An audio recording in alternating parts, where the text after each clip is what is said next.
Hi friends, இன்றைக்கி நம்ம என்ன பார்க்க போகிறோன்னா வெள்ளிக்கிழமை. இந்த வெள்ளிக்கிழமை உள்ள பூஜைங்க. கூழ் காய்ச்சிருந்தோம், அம்மனுக்கு கூழ் காய்ச்சி பூஜை பண்ணியிருந்தோம் ஃப்ரெண்ட்ஸ். வரலட்சுமி நோம்புங்கிறது நாங்கள் டெய்லி அதாவது வருஷம் வீட்டில் செய்கிறதில்ல. ஆனால் ஆடிக்கு கூழ் காய்ச்சி அம்மனுக்கு வைக்கும்போதே நம்ம ஜாக்கெட்டு பிட்டு எல்லாமே அதில் வச்சு சாமி எப்போவுமே கும்பிட்டுருவோம் ஃப்ரெண்ட்ஸ்.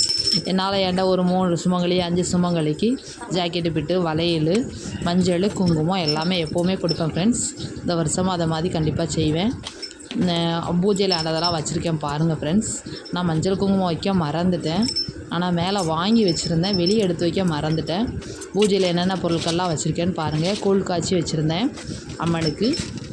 கூழில் கொஞ்சமாக உப்பு மட்டும் போட்டு பூஜை பண்ணைக்காக வச்சுருந்தேன். சாம்பிராணியில் தசாங்க பவுடர், வெண்கடுகு, நாயுருவி, அதுக்கப்புறவு ஜவ்வாது, தசாங்க பவுட்ரு இதெல்லாம் சேர்த்து நல்லா சாம்பிராணி வீடு மணக்க எல்லா பக்கமுமே காட்டியாச்சு ஃப்ரெண்ட்ஸ்.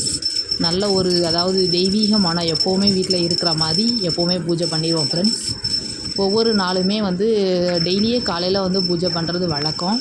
நம்ம ஈவினிங் டைம் செய்கிறதோமோ இல்லையோ மார்னிங் டைம் கண்டிப்பாக பண்ணிடுவோம் ஃப்ரெண்ட்ஸ். தேங்க்யூ.